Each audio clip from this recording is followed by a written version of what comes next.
That's not for me, it's for other people. Hey everybody, how you doing? Welcome to the Young Turks. Cenk Uygur, Anna Kasparian.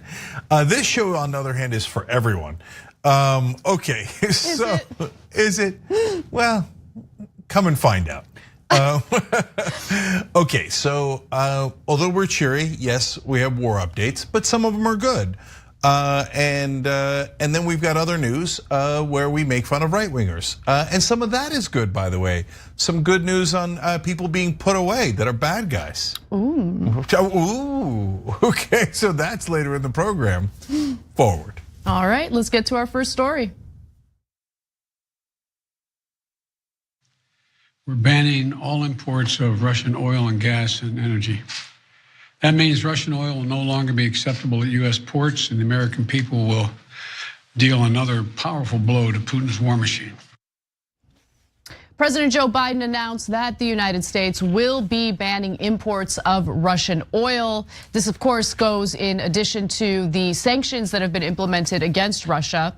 But considering the fact that the United States imports a small percentage of oil from Russia, this is really meant to be a symbolic gesture to persuade some of our European allies to follow suit. We'll get to that in a moment, but first a few details. The US will be acting alone, at least for now, but in close consultation with European allies who are more dependent on Russian energy supplies. European nations have said they plan to reduce their reliance on Russia for their energy needs, but filling the void without crippling their economies will likely take some time. Natural gas from Russia accounts for 1/3 of Europe's consumption of fossil fuel. In some European countries, it's actually more than 1/3. The United States does not import Russian natural gas. In recent months, Russia, the US stopped importing oil from Russia altogether, which is why I say that this is mostly a symbolic gesture, but really an effort to signal to the rest of the world that the United States is taking a stand. And as the US claims, European countries, and as European countries are claiming, they're trying to find ways to wean themselves off of their reliance on Russian energy. Now, before the invasion, Russian oil and gas made up more than 1/3 of government revenues. Of course, this is for Russia. Global energy prices have surged after the invasion and have continued to rise despite coordinated releases of strategic reserves, making Putin's exports or Russian exports even more lucrative. And so the whole point here is to continue kneecapping the Russian economy in an effort to persuade Putin to end this invasion into Ukraine. The war is ongoing. We'll see how this plays out. But there was a lot of pressure for Biden to do this. I think it was the right move for Biden, and he has moved forward with it. Yeah, I have a really interesting idea for political jiu-jitsu here for Biden, and I'm sure he's gonna take it. I'm gonna get to that in a second, but first, is this a good move? Yes, definitely a good move. A long time coming. I understand why Europe can't get off of it because they would also be devastated. I hope that they can get there at some point, and they're trying to get there, which, by the way, is terrible news for Russia in the long term. So they're not just doing damage to themselves in the short term with the market, their markets tanking, etc. Once people get off of Russian oil and gas, they're probably not going to go back on. I mean, this is massive long-term damage to Russian interests. Brought to you by Vladimir Putin. Exactly. So if you care about Russia, this guy's destroying it. So he's destroying it in the world community, being cut off from all banking, including Switzerland, etc. And now their oil beginning to get cut off. And as you saw, they're a huge part of their revenue. Without that, they're in a world of trouble. Now, in terms of this particular thing where America is banning their oil, well, it doesn't have too big an impact on Russia or America, but it's important, it's symbolic. And by the way, we hadn't done it until now, so it's not like it was cost-free or pain-free for America. Biden was worried about gas prices. So now that's where we bring in my idea of doing political jiu-jitsu, okay? So how do you do it? Right now, Marco Rubio and other Republicans are saying, how dare Biden try to make a deal with Venezuela to offset the oil we're losing from Russia. It's outrageous and unacceptable. Of course, some loser corporate Democrats are joining along in that. But here's what Biden can do. Look, man, I was gonna do a deal with Venezuela to get us lower gas prices. But Republicans say no, they want higher gas prices. You think that the American people are gonna be like, no, I have principled opposition to Venezuela, and I agree we should have higher gas prices. Look, instantly, you've already changed the debate from is Biden causing higher gas prices to are Republicans causing higher gas prices? So now that's actually really easy to do. And the Biden administration, as you all know, of course, will not do any of that. Well, I think the Biden administration, with a few exceptions lately, is pretty terrible in messaging. I think Jen Psaki has actually been doing a good job in slapping down Peter Doocy and his ridiculous framing when it comes to the increase in gas prices. We'll get to that a little later in the show. But to your point, Cenk, regarding Marco Rubio and even some Democrats like Bob Menendez who are against striking a deal with Venezuela. Look, I don't know what's motivating Menendez, but in terms of Marco Rubio, he's got a constituency in Florida to suck up to, and that's primarily, right-wing Cubans and right-wing Venezuelans. And so I understand why he's, attacking it from that perspective. With Biden, though, Look, I think that most Americans are just in the dark about how all of this works. I don't think most Americans are aware that there is the OPEC plus cartel and that they intentionally withhold oil and energy production in an effort to artificially inflate the prices of energy. I don't think and look, it's not because Americans are stupid, it's because we have corporate media that doesn't actually give them the accurate information regarding what's happening and how oil prices or gas prices work. The other issue is most people, including, well-meaning progressives, don't know that we export our natural resources, right? And it's because, again, corporations get to control those natural resources and they sell it to the highest bidder. And so when we talk about energy dependence, it's such a ridiculous thing to say because we drill and we frack and we, again, produce more oil and natural gas than any other country in the world. We're literally number one. The idea that we're gonna just go along with this disaster capitalism or shock doctrine type garbage where oil companies are trying to exploit this crisis to get more favorable treatment and more deregulation from government is just infuriating. Look, the news actors on television are embarrassing. Like, I don't think a single one of them knows this fact. They just regurgitate the oil lobby's talking points about we need to be energy independent without even thinking for a second. What does it mean to be energy independent? Who is energy independent and how? Like, if you have $100 and that makes you independent, okay, then you're independent. But in this case, we don't have the oil. The United States of America does not have the oil. The private oil companies have the oil.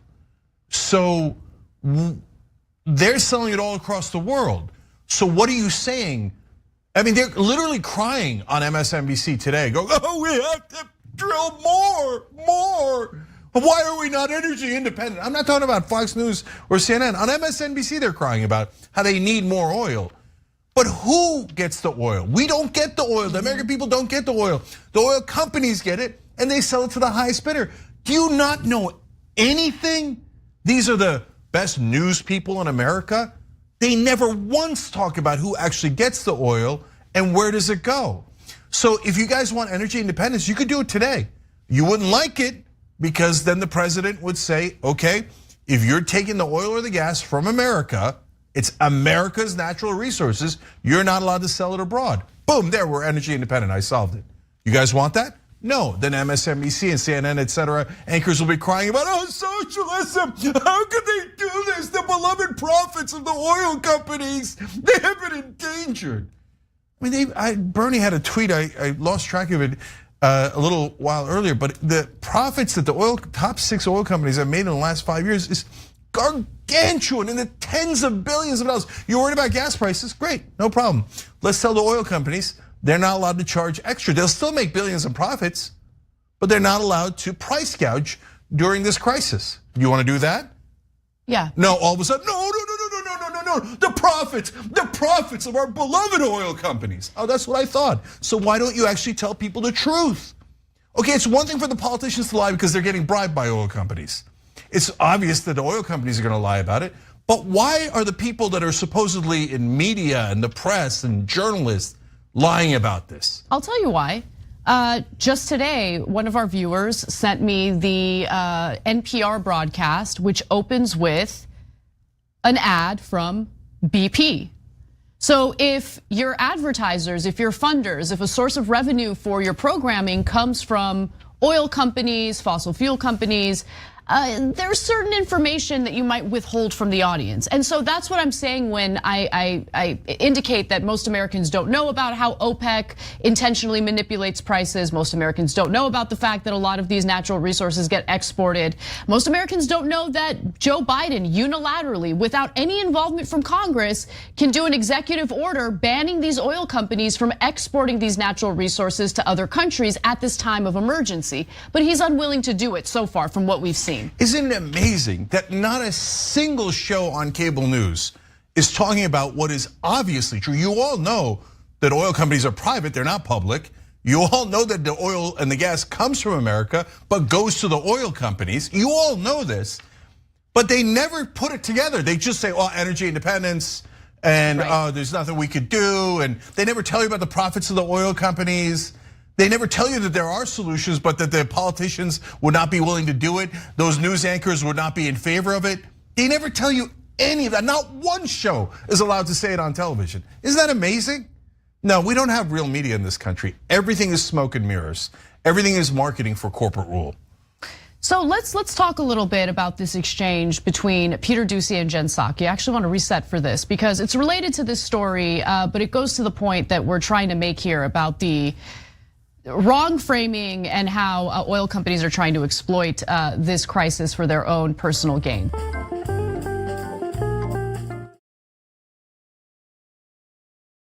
What's happening? I'm Rashad Richey, host of Indisputable with Dr. Rashad Richey right here on TYT. Let me tell you what we do on Indisputable. We go beyond the headline. We make sure that you know the full context of the story. And we also highlight issues that are important to the everyday person. We're talking about criminal justice reform. We're talking about the climate. We're talking about what's happening right in your local community.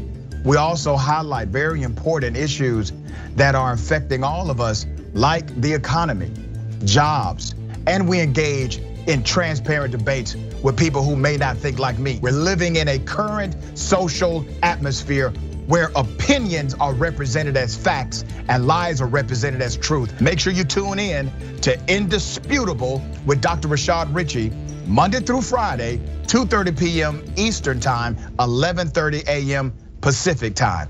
Hi, I'm John, and I'm new to TikTok, but about 3 years ago, I started my daily political news show, The Damage Report, because I noticed this trend where every morning I was waking up to this tsunami of news that was just generally dreadful and horrifying and shocking, and I thought that if I could spend my time helping people to navigate this, serving as a bit of a life raft, pointing out which news is important and why, there are worse ways to spend your day. We're not an average news show, and we don't want our TikTok presence to be average either, so feel free to let us know what you'd like us to do on the platform, and maybe give us a follow at The Damage Report. All right, Amazon Prime members, here's how you could subscribe for free on Twitch. Start by linking your Amazon Prime account to your Twitch account, and then click that little subscribe or resubscribe. A string of questions from conservative reporter Peter Doocy, and you should pay close attention to how he frames the questions here, because it goes along with this narrative regarding Joe Biden and how his lack of leadership has really led to this explosion in gas prices. Americans are really suffering, which I agree with. However, the causes for these prices do need to be addressed. Peter Doocy has it completely wrong, but I think Jen Psaki does a decent job slapping him down. Let's watch. Would President Biden ever undo his executive order that stopped the construction of the Keystone XL pipeline?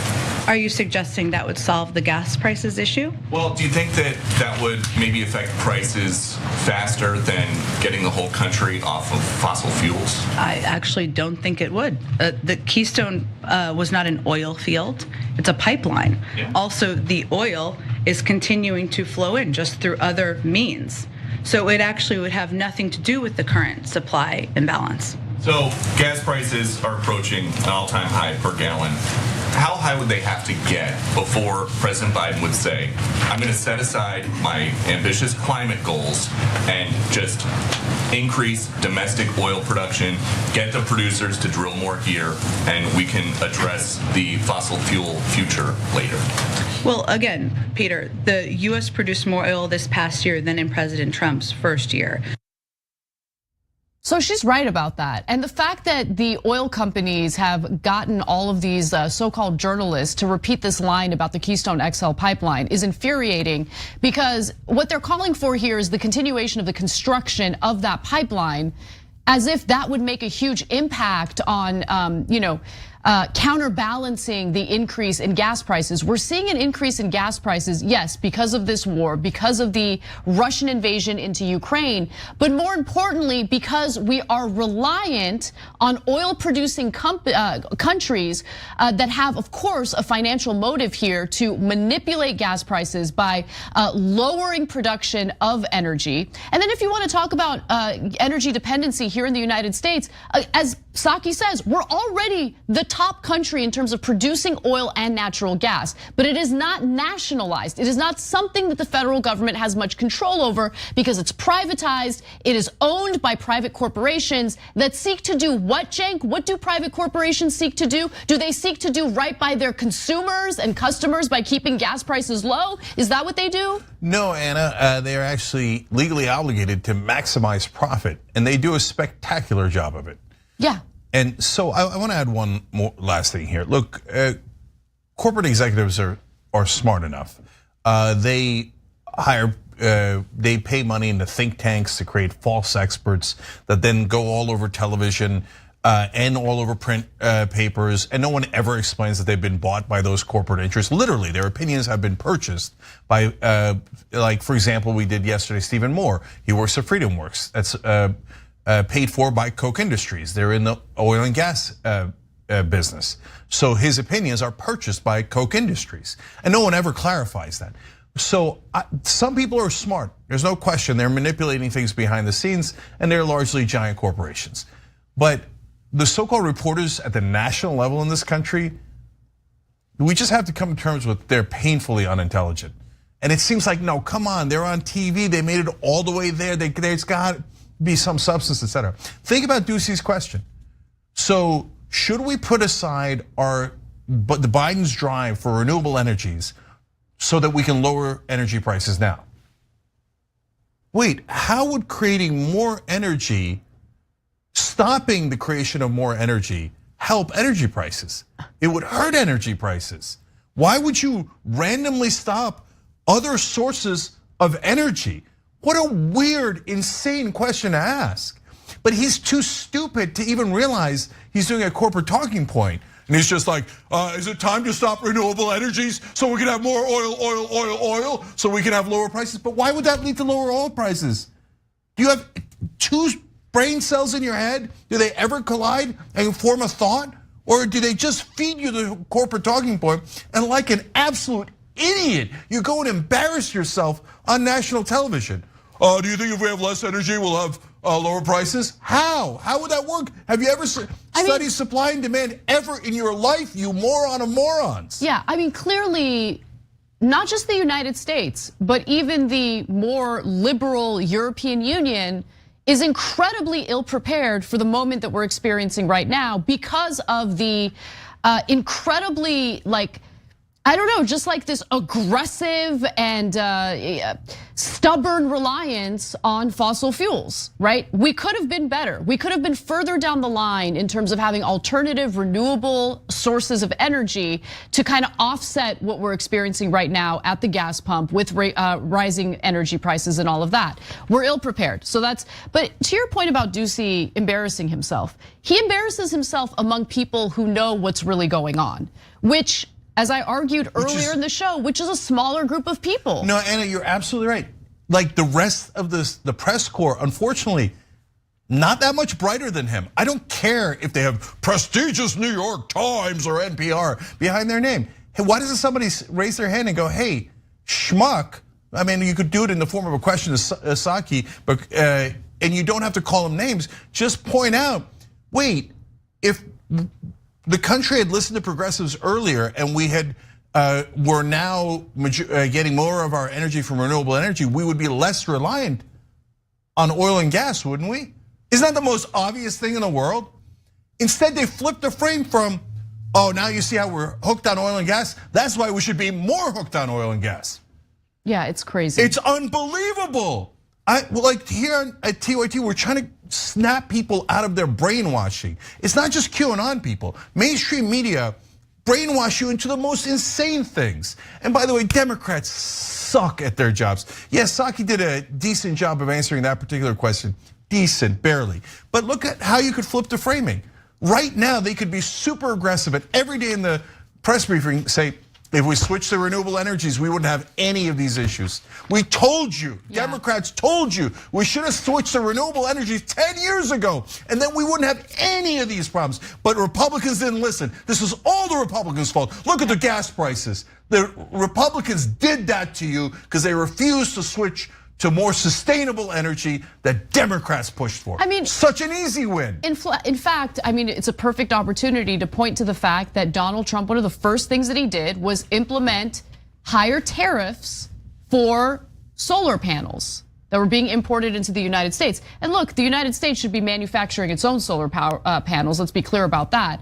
But in terms of our dependence on having to import them because this country is so backwards in actually looking forward to the future and alternative ways of gaining energy, she didn't take advantage of that opportunity. It's like they're afraid. Like Republicans have been so good at bashing and battering the Green New Deal that Democrats just cower now when they get asked about it. And I'm talking about corporate Democrats, right? I'm sure that if AOC were in that room, if she were asked that question, she'd find a better way to answer it. But the Green New Deal is not a thing. The Green New Deal, we couldn't even get Biden's agenda passed, okay? The idea that we're experiencing what we're experiencing right now as a result of the Green New Deal is ridiculous considering it didn't pass, it didn't even come close to passing. Yeah, last thing for me on this. Look, going all the way back to Ronald Reagan, Jimmy Carter had put solar panels on the White House to begin symbolically moving towards renewable energy because he saw that it was a national security issue for us to be hooked on oil and gas. Reagan came in, even though it helped in every way, there was no downside to it, including cost. He ripped them off. He tore down the solar panels at the White House because it was symbolic to say, we will stay hooked on oil as long as Republicans are in charge. We will not do anything smart under penalty of law. Well, now, Democrats could be pounding Republicans over that. Remember the idiot Reagan? Remember that moron who couldn't even remember his lines? And he made sure that we were hooked on oil. Remember the Republicans said, oh, get hooked on oil and gas. And now look at what Russia's done because of it. It's all the Republicans' fault. But yet, do you hear any of that on television? Do you hear any of that in print? No. See any of that in print? Do you see any Democrat ever fighting back? Which that clip we played for you in the beginning with Psaki, it was like a morsel of fight back. And we were like, oh, wow, that's amazing, right? But all these arguments that they could be making, they never ever make because they're corporate. They take the corporate money. Exactly. They're in the same game. Yep. It's good cop, bad cop, and they're the good cops who are supposed to go, oh, golly gee, there's nothing we could do, right? I'm so tired of this game. And now, by the way, it's costing Ukrainians with their lives. All right, we got to take a break. When we come back, we're going to get into some of the propaganda involved in this Russian invasion in Ukraine and more topics that you should be informed about. So come right back, we'll give you the news and more. Make you feel like you're the weirdo. Why won't you punch yourself in the face? What is wrong with you? And you're like, oh my God, I feel so bad. Why didn't I just punch myself in the face and poke my eye out? I'm 47 and I just figured it out like earlier this year. You figured out somebody was doing it to you or that you were that it was that it would have been happening my whole life and I didn't realize it. Right.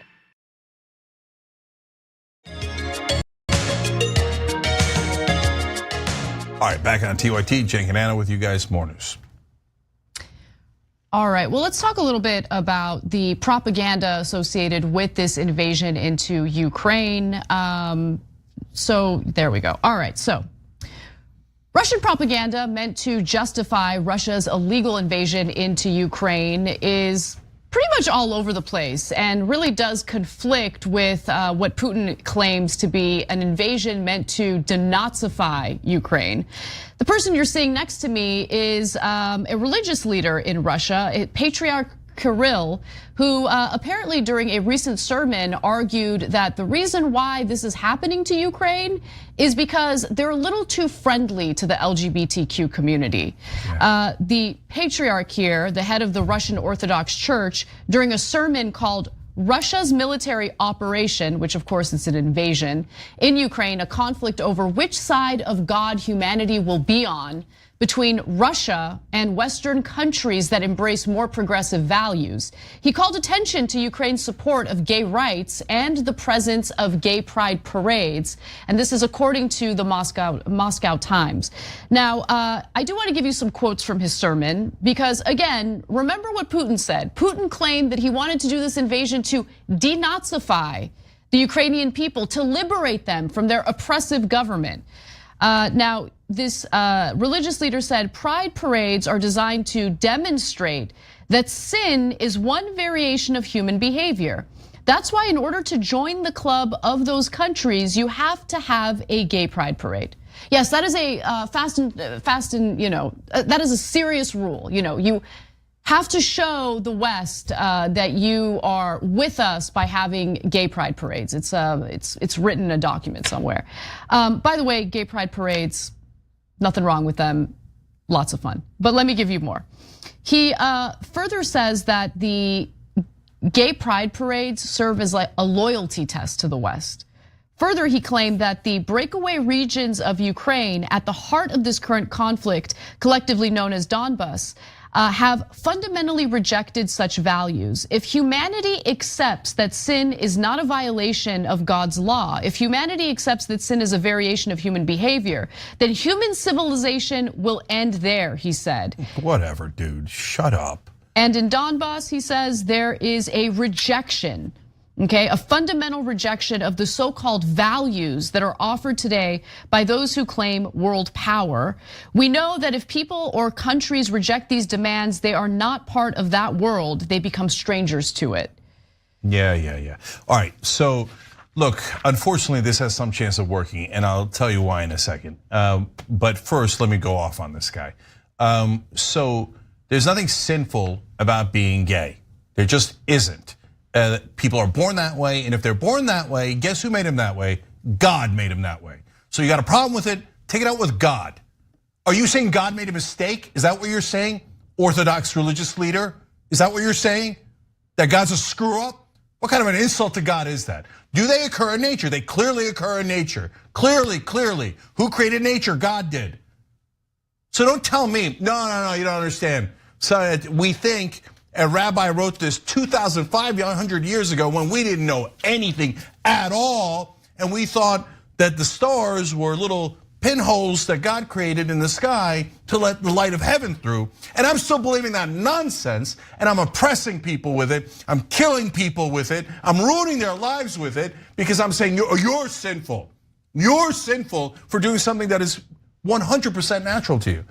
So no, religious leaders like that are the ones who are deeply immoral. They're bad people, they're evil people, and they bring sin into the world because they bring hatred and fear of others that God created. He's against God. He's a demon. Well, okay, just to speak their goddamn language. Let me just jump in real quick, Cenk, because think about what he's calling for, right? He is justifying the invasion, which has killed, as an underestimate, a severe underestimate, hundreds of Ukrainian civilians, innocent individuals, okay?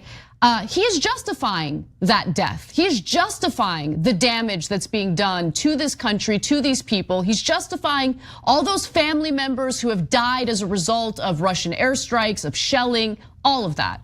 And he somehow considers himself the righteous one. He considers himself the good one. right? All those innocent people dying, not a problem. Let's blame what's happening to the Ukrainian people on the fact that they're more accepting toward the LGBTQ community. Oh, and by the way, according to Putin, they're liberating these people, right? They're liberating the people of Ukraine who are now dying as a result of their invasion. Yeah, all right. So that's a great word, righteous. And so, look, there are wonderful religious leaders in the world. In fact, my hero is a religious leader. I've said this many times, Reverend Martin Luther King Jr., Reverend William Barber today in America is a hero of mine, okay? But when you look at the fundamentalist religious leaders, the top ones throughout the world, most of the time, they are evil. And they don't believe in God, they don't believe in spirituality, they believe in power, and they believe in fear and hatred. And they push that hatred to everyone. It's a poison. Don't ever allow them to call themselves righteous. They are not at all righteous. Look at him, look at all that murder that cleric is in favor of. Why? Well, why we had to murder them in order to liberate them from not hating gay people. Now he's disgusting. He's an evil pig. Now, why is it gonna work? Because unfortunately, the world is still hooked on religion. We're hooked on oil and we're hooked on religion. We gotta get off the reliance on religion. So because we're hooked on religion, the minute he says something hateful, people are gonna be like, well, God said it. No, God didn't say it. That idiot jackass said it, right? He doesn't talk to God. He doesn't. He's just an evil, evil man who hates other people. He doesn't talk to God. But yet, all the Orthodox people now and that believe in him will be, oh no, oh great leader, who should we hate, great leader? And so it'll rile up all the religious fundamentalists in Russia, and by the way, in other countries. And it'll help Russia rally all the religious zealots across the world. Right. Oh, you guys hate gay people as much as we do? Go kill Ukrainians, go kill Ukrainians, so we can all hate gay people together. It'll work, why? Because we're still hooked on religion. Get off of religion. That's the problem. Okay, so, and then they'll take this stuff and say, oh, can you believe that he's against God? But I didn't say that, did I? I'm against these demonic, so-called religious leaders who are pure evil and only care about power and profit. By the way, we exposed these guys over and over again. TYT Investigates showed how the National Prayer Breakfast, it loves the Russian influence. Why? Because the Russian government is anti-LGBTQ. That's why they brought in the Russians in the first place into the right wing in America. And then there's that National Prayer Breakfast, which the Democrats shamelessly still go to, then takes the representatives from America and spreads that anti-hate, anti-LGBTQ hate all across the world to places like Russia. It's the sick right-wing zealots in this country that actually drives a lot of that. Yeah, I mean, and it shows you how religion is used as a tool for otherizing the people who are being brutalized, right? You see it happen all the time, all over the world in various conflicts. You know, it gets painted as a religious war when in reality, religion is just utilized as a tool to otherize and to justify invasions and brutality. That's really what's going on. So this is the kind of propaganda that some Russians, unfortunately, are being fed, in addition to propaganda in state-sponsored media. Remember, any type of independent news source is now completely banned in Russia. Another thing to mention is the steep penalties and fines that people will have to deal with if they dare call this invasion what it is, an invasion.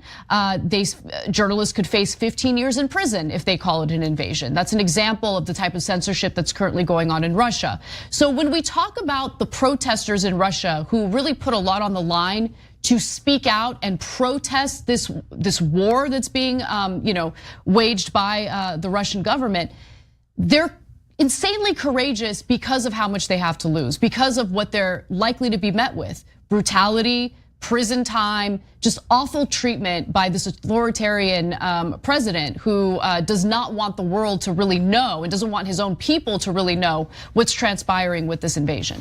Yeah, so I'm done babying religious fundamentalists. You call anyone gay evil, I'm gonna call you evil. You're immoral, you spread hate, and I'm gonna fight to protect our brothers and sisters. So, and look at this evil son of a bitch who says, kill Ukrainians, kill them, murder their babies, so we can hate gay people together. No, my answer is no. You're deeply immoral. You're deeply immoral. And we're not gonna stand for it anymore. So I don't care who what other insane religious zealots he gathers together. They go, oh, somebody wrote it thousands of years ago. We have to hate gay people. No, you're immoral. You're immoral. You're terrible, terrible people. And I'm not gonna stand for it. So, okay, and now you know who he's attacking, by the way? He's saying the problem is the West. What happened, right-wingers in America? I thought we were protecting Western civilization. Now the top cleric in Russia is attacking Western civilization. Well, they would agree of with course that they analysis. Would. Because they're also hateful, immoral, evil people. Right wing is evil. You say to people, you're born that way and we're gonna hate you? No, you're an evil person. Just use their words and stop running. Oh, well, I mean, you don't hate gay people, they're not bad. What do you mean they're not bad? You're bad. You're a terrible person. Am I clear enough? Let's go fight. Let's go fight for Ukraine. Let's go fight for each other against these goddamn zealots. All right, let's take a break. We'll be right back.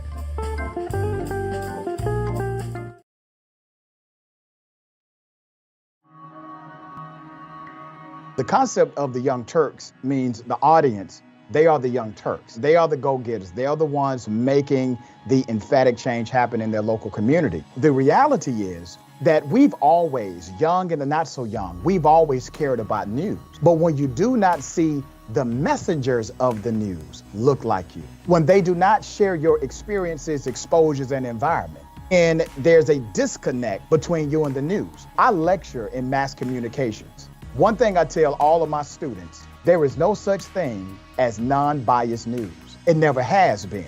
Non-biased news has always been an illusion. Let's go back to the 60s and 70s, where people would say that was the purity of non-biased news. News has a segment. That segment has a time. That time, you must do your story and be finished. That means the producer, the writer, the orator has to take out what they don't think is important and only leave in what they believe is important. They have a limited time to tell the story. They do not have time to tell everybody's version or everybody's side. And they get to choose the facts that they bring to you, as well as the nuance, which really is a word for opinion, that they bring to you, the context they bring to you. So we've always had a level of bias in news. Here's the issue. The issue is to not deceive individuals as if you don't have some level of opinion with your news commentary. And that's what TYT has never done. They've always been authentic in their approach to progressive ideology and their news analysis and political breakdown. And I think that's how you actually win the heart and soul of individuals who are consuming information from you, because now they see themselves in you.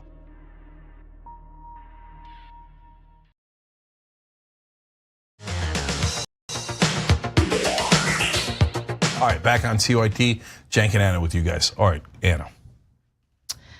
All right, so when it comes to the Russian invasion into Ukraine, there are all sorts of justifications that we're hearing from the Russian side. Let's be clear, this was an illegal invasion. There is no justification.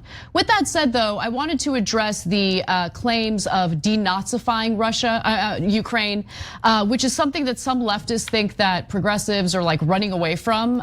When the fact of the matter is, it's propaganda and not the real reason why Putin has done this invasion. However, why don't we address it? Let's talk about it. Let's talk about the Nazis in Ukraine and what the reality is.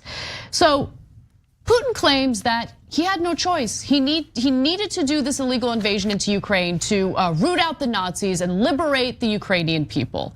Fact of the matter is, while there are some Nazi groups in Ukraine, they are not such a problem, such a huge security risk or threat to Russia that it would justify some sort of invasion into Ukraine.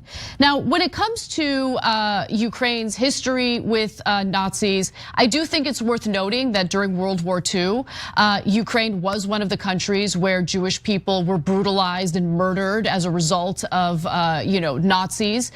Ukraine wasn't completely free of that. So That's part of its history. It's worth acknowledging. Another thing to acknowledge is the so-called battalion, the Azov battalion, that keeps getting referenced by right-wingers and even some leftists as a genuine issue within Ukraine.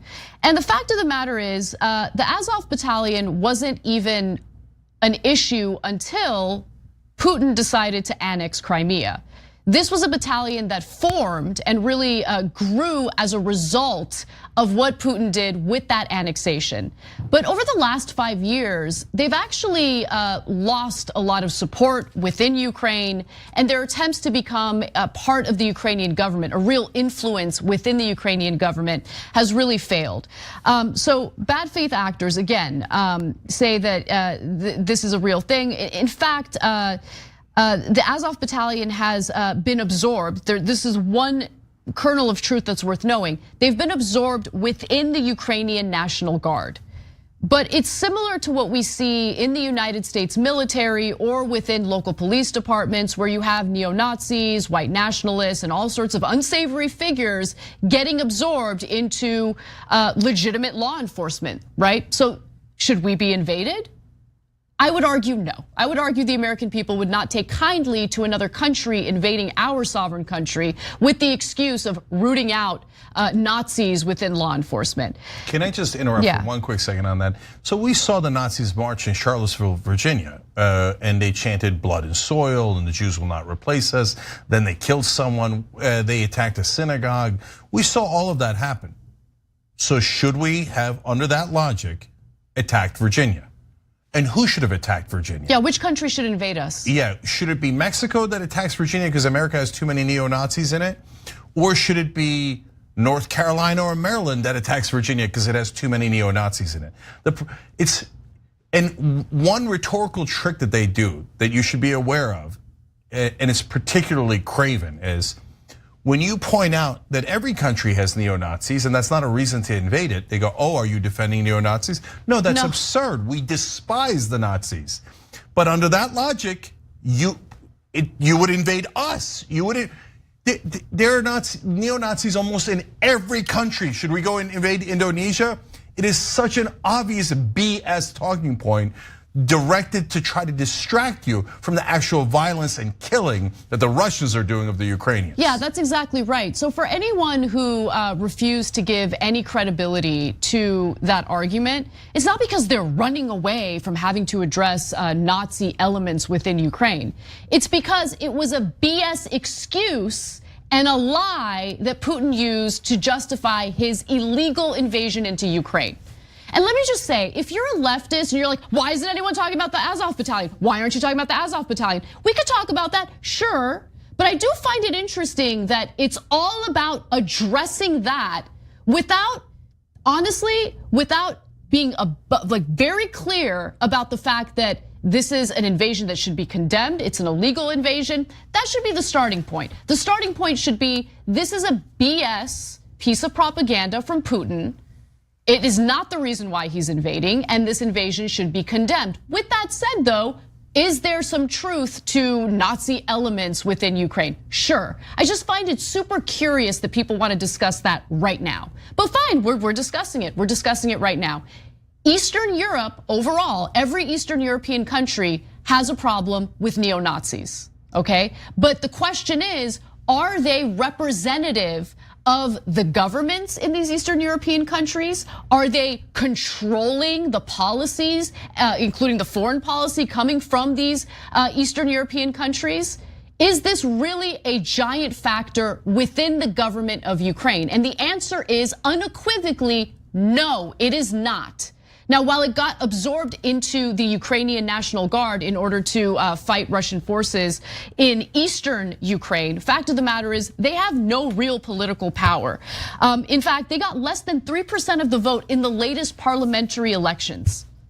So there you have it. We're having a discussion about the Nazi elements. Does that justify Russia invading Ukraine? I want the leftists to answer that question. I want them to answer it.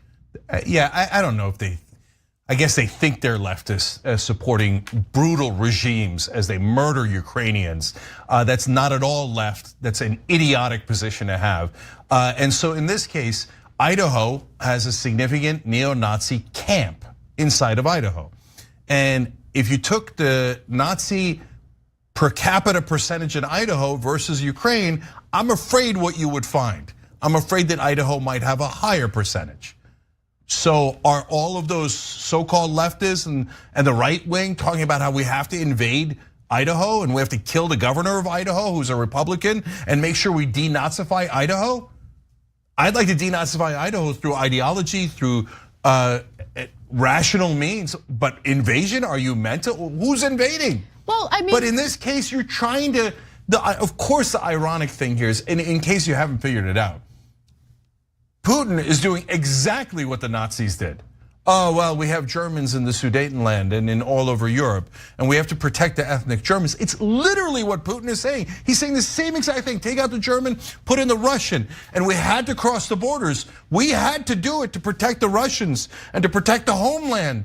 And it's the Nazi playbook 101. Well, I love that you brought up Putin and maybe some of the issues that Russia has with the very thing that they're trying to root out in Ukraine. Russia is the big daddy of Nazi issues. Okay, so for instance, and again, every Eastern European country unfortunately has this problem. The United States has this problem. Now, the Russian imperial movement is an extreme right, white supremacist militant organization based where? In St. Petersburg, Russia. Oh, fascinating. Something else that's pretty relevant to this. Well, are Nazis applauded, accepted by government officials in Russia? That's important, right? A guy named Dmitry Utkin helped start Russia's Wagner mercenaries. He's been awarded medals of honor by Putin. Utkin is a full-blown neo-Nazi with Waffen SS tattoos to prove it, and there is evidence of the Wagner Brigade is chock full of radical white nationalist militants. So great. So does that mean that we should advocate for the invasion of Russia because there are Nazi elements within Russia? The leftists told us we have to be against anyone who has Nazis, and approved by the president. My God, we have to denazify Russia right now. Should we launch the nukes? I mean, look, I'm using your stupid logic.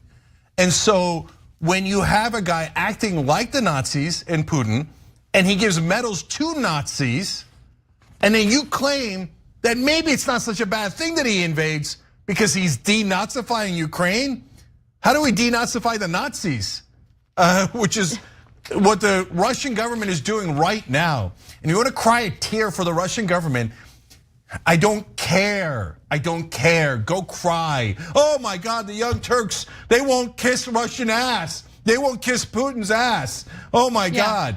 Good, yes, you're right, we won't, because we're journalists. We actually care about what's true and what's not true. He invaded Ukraine. He's butchering those people right now while you go around, do some BS. You think pseudo-intellectual. You think you're intellectuals? Pseudo-intellectual circle jerk. Yeah. Oh yeah, did you know America also has Nazis? Oh, I'm the only one who figured that out. Did you know Ukraine has some Nazis? Maybe we should just let Russia take it. I'm such an intellectual. No, you're a moron. So, okay, now I have to be clear. In case you still didn't get it, okay? Back when the Nazis were in Ukraine, actual Nazis led by Adolf Hitler, they rounded up a Jewish family in Ukraine. They shot the mom and the dad and 3 out of the 4 brothers. They killed them all. The one remaining brother is the grandfather of President Zelensky. He's the leader of Ukraine. The Nazis murdered his family. Ukraine is not led by Nazis. That is deeply, deeply offensive to imply that. I don't care if you're a right winger or if you think you're a left winger. That's a terrible thing to say. It's not remotely true. So stop lying to your audience, to your viewers, and to your readers. There's someone acting just like the Nazis, and it ain't the Ukrainians, and it certainly isn't Zelensky. It's the Russians. So now you say, oh no, you can't do it. Look, I love the Russian people. Those Russian protesters are the bravest people on earth. The Russian reporters are the bravest people on earth. So don't come at me with your fake talking points about, oh, how can you be against the Russians? No, we're against the Russian government led by the tyrant Vladimir Putin. You defend Putin, you're not. Don't ever say that you're on the left. You're not on the left. You're supporting a guy who gives medals to Nazis for being Nazis. Okay, two can play at that game. All right, well, let's switch gears a little bit. There is other non-Ukraine related news that I wanted to talk about, namely what Senator Rick Scott is pushing for and how he's getting slapped down by Senate Minority Leader Mitch McConnell.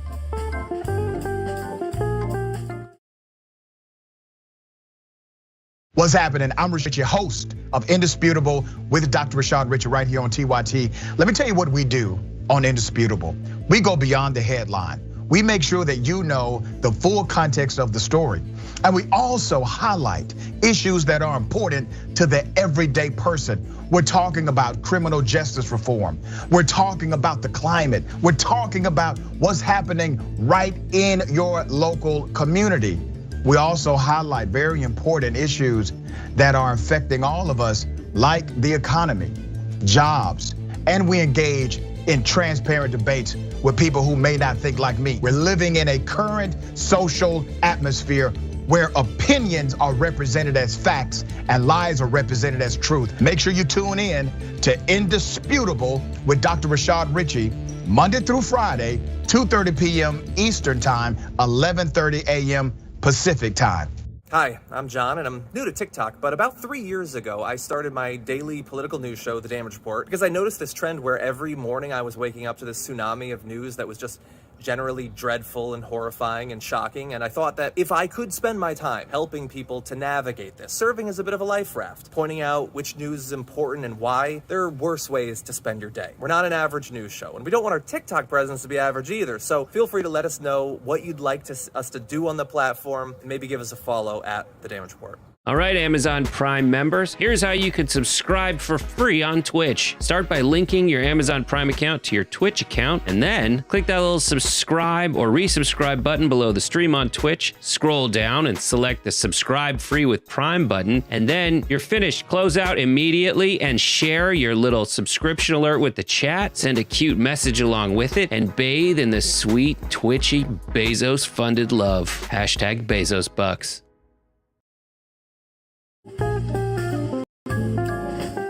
I'm not raising anybody's taxes, but here's what's not fair.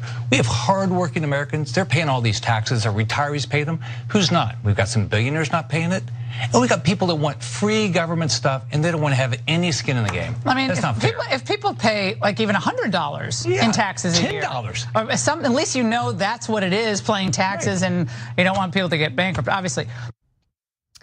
That was Republican Senator Rick Scott, who has decided to double down on his proposal to raise taxes not on the rich, but specifically on the lowest earners in society who typically have such little income that they are not paying federal income taxes. Because as you heard in that video, we've got some billionaires who don't pay taxes, but let's push them aside for a second and let's focus on low-income individuals who want free government handouts. That is his target.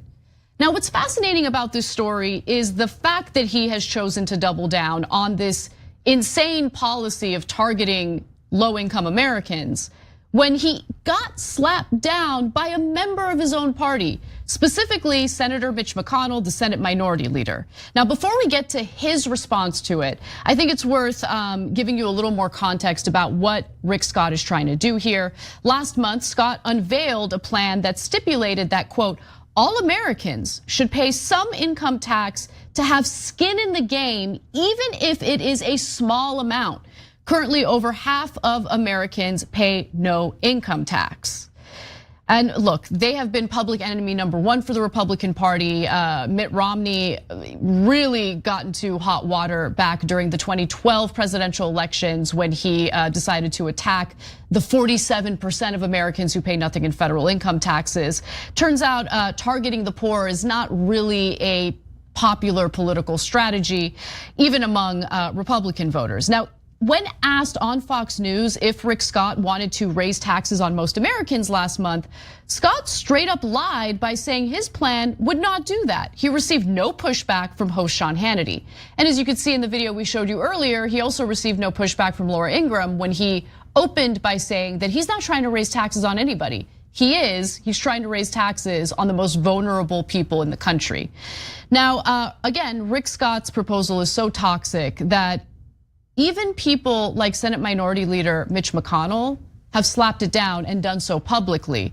Now, before we get to his explanation for why he's against this, there was a press conference where Rick Scott had some statements, he made some statements, and then he ran away before Mitch McConnell can slap him down. Let's watch. So I hope all of us do our part to do everything we can to hold Putin accountable and make sure the Ukrainian citizens keep their independence. Leader McConnell, can I ask you about Senator Rick Scott? He's introduced an agenda that Democrats have seized on, includes tax increases. It's been very controversial. I wonder what your thoughts on this are. Well, Senator Scott is behind me, and he can address the issue of his particular measure. No, gone. He's gone. Rick Scott's like, oh no, he's about to come after me. He's about to slap this down. It's going to be embarrassing. Gone. But I love how Mitch McConnell's like, Rick Scott's right behind me. He can answer this question. Nope, gone. Yeah, he's not behind you, brother. So they're having an internal fight about probably about who's going to lead the Republican Party in the Senate. And so Rick Scott has decided to go the extra mile and say, hey, you know what? It's not enough that we gave everything to the rich. Now we have to actively rob the poor. We have to take money out of their pockets. And even the heart of darkness Sith Lord Mitch McConnell's like, that might be a bridge too far. They might, not because he's worried about robbing the poor. He's basically been doing that in an institutional way for decades. He's like, I think they're gonna catch us. No, he's way savvier. Look, Mitch McConnell is more dangerous than Rick Scott. Rick Scott is a dopey MFer, okay? Where he's like, I'm gonna attack the poor. I mean, isn't that a winning political strategy? It's actually miraculous that he's gotten this far in his political career, considering how incredibly stupid he is. With that said, though, Mitch McConnell's like, we can rob him, but can we just rob him in a smart way where it's like covert, it's not so out in the open? Yeah, and we'll get all the cable news anchors to agree with us and call it bipartisan. Instead, you're giving away the game here, right?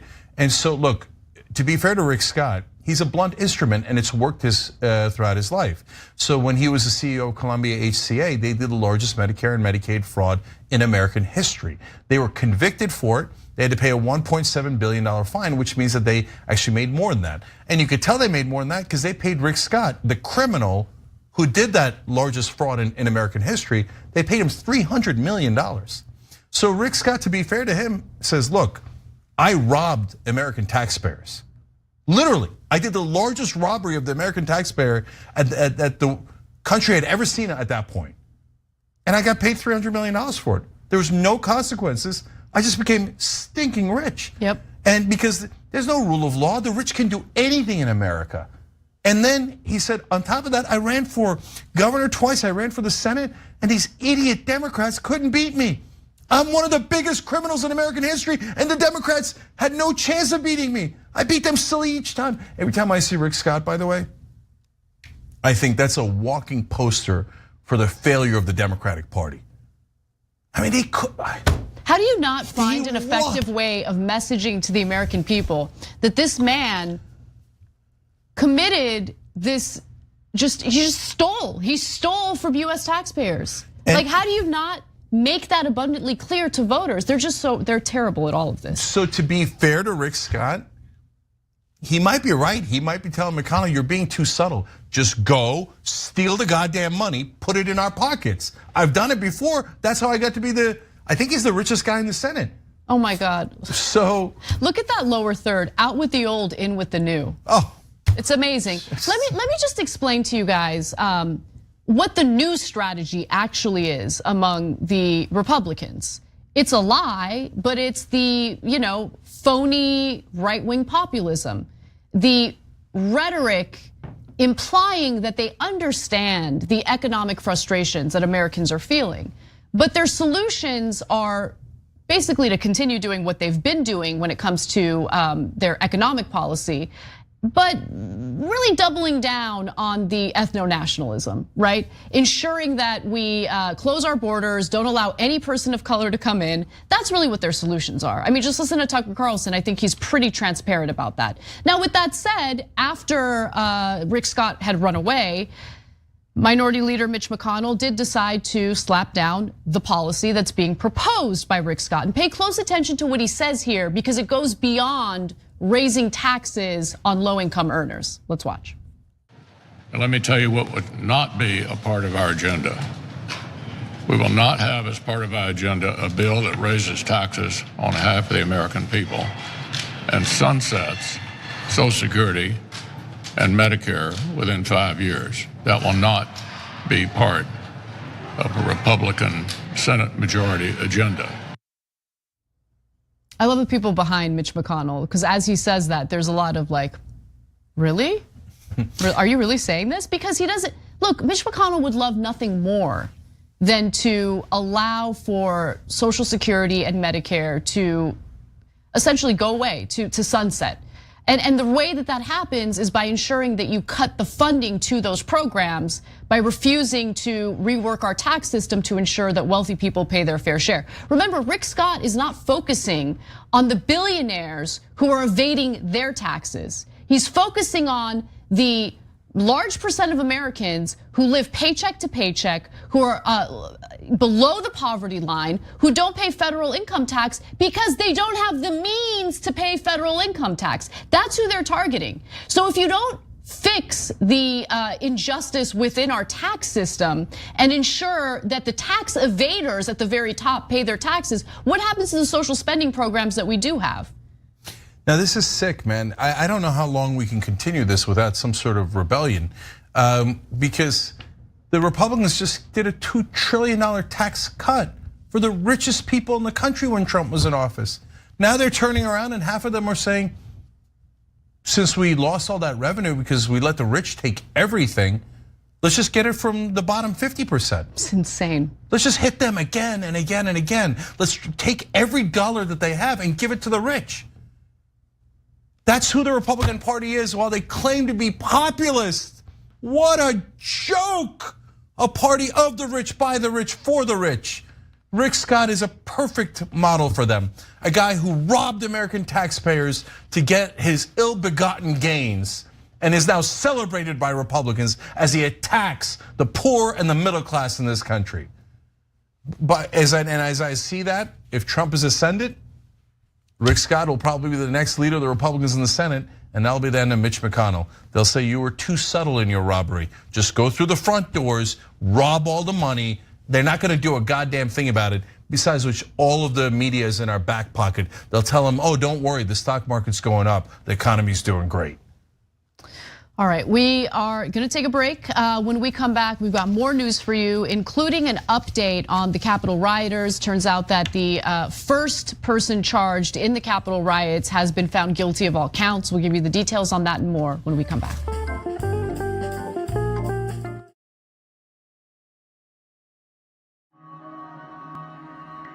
The concept of the Young Turks means the audience, they are the Young Turks. They are the go-getters. They are the ones making the emphatic change happen in their local community. The reality is that we've always, young and the not so young, we've always cared about news. But when you do not see the messengers of the news look like you, when they do not share your experiences, exposures, and environment, and there's a disconnect between you and the news. I lecture in mass communications. One thing I tell all of my students, there is no such thing as non-biased news. It never has been. Non-biased news has always been an illusion. Let's go back to the 60s and 70s, where people would say that was the purity of non-biased news. News has a segment. That segment has a time. That time, you must do your story and be finished. That means the producer, the writer, the orator has to take out what they don't think is important and only leave in what they believe is important. They have a limited time to tell the story. They do not have time to tell everybody's version or everybody's side. And they get to choose the facts that they bring to you, as well as the nuance, which really is a word for opinion, that they bring to you, the context they bring to you. So we've always had a level of bias in news. Here's the issue. The issue is to not deceive individuals as if you don't have some level of opinion with your news commentary. And that's what TYT has never done. They've always been authentic in their approach to progressive ideology and their news analysis and political breakdown. And I think that's how you actually win the heart and soul of individuals who are consuming information from you, because now they see themselves in you.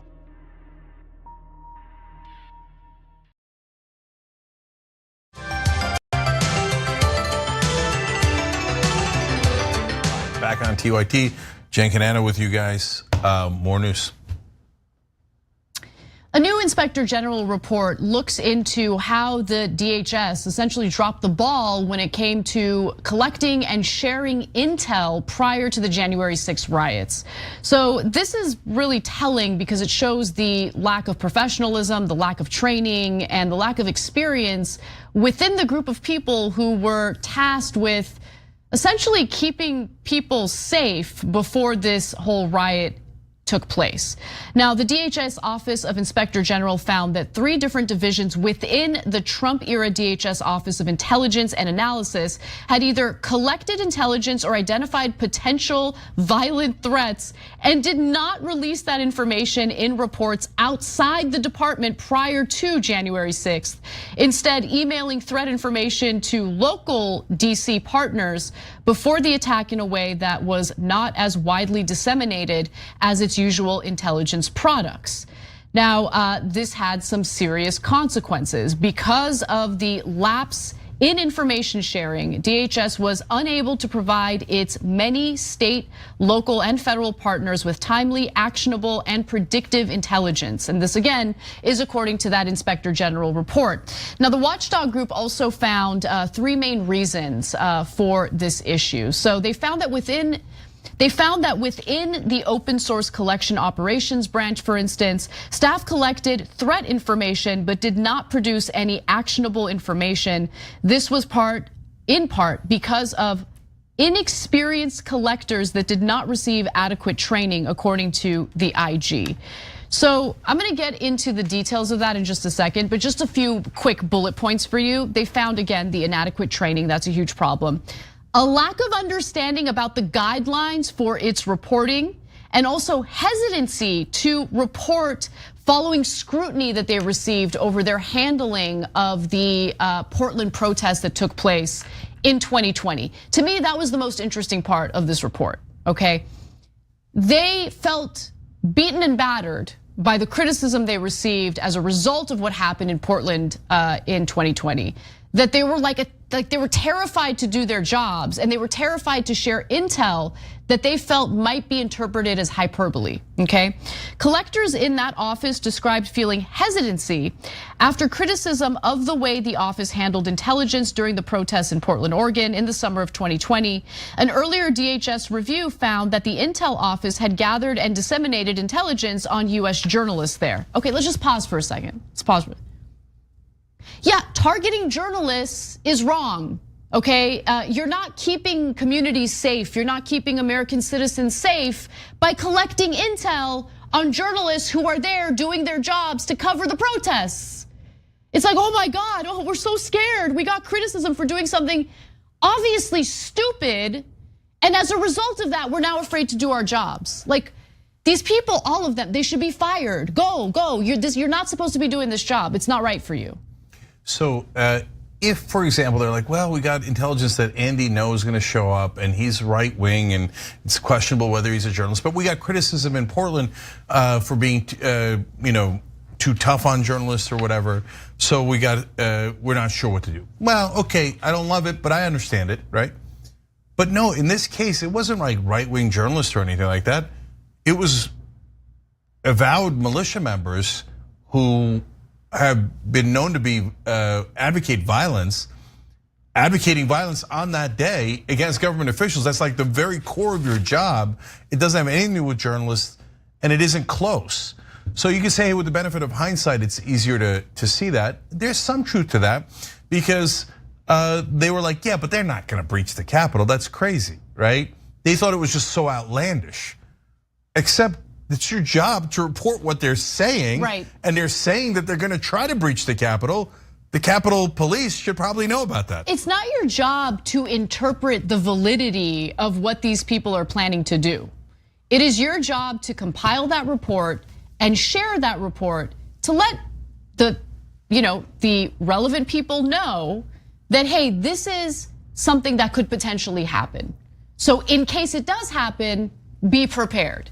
But they didn't share that intel. In fact, after the criticism they faced for the way that they handled the Portland protests, there was a shakeup, okay, when it came to leadership, and apparently that had a huge impact as well. As CNN reports, the events in Portland led to a shakeup in the office's top ranks and caused lasting damage to its reputation.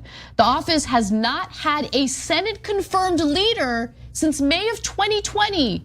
And President Joe Biden's nominee, Kenneth Weinstein, has been waiting or awaiting a vote in the Senate. Okay, so two things about that. Number one, look, to be fair, in this report at least, I was worried they were gonna say Trump officials told him, maybe we don't report everything, right? If you believe them, that didn't happen. Okay, so that's good news, right? If you believe them. And there's always a little bit of CYA going on here, right? But overall, okay, that's at least positive. Now, but if you're Biden, and the Department of Homeland Security already had this issue, and the Republicans have been blocking now for well over a year your nominee, just do a recess appointment, just be done with it, right? I mean, Trump would do acting chief nonstop, right? He'd be like, oh, you guys are gonna confirm the Looney Tunes guy that I just pulled out of an asylum? Who cares? He's now the acting Secretary of Defense, right? Oh, it's my waiter at the restaurant I go to, named McDonald's. Sure, yeah, I put him in because he's my lackey. I don't care, right? He's acting Defense Secretary, right? Whereas Biden's like, I don't, but it's only been a year and a half. Can I just put the guy in? Let's move on. Let's move on. If they're being obstructionists, move on. Totally, 100%. I mean, it's sad that this is what politics has become. But it's the truth. This is what politics has become.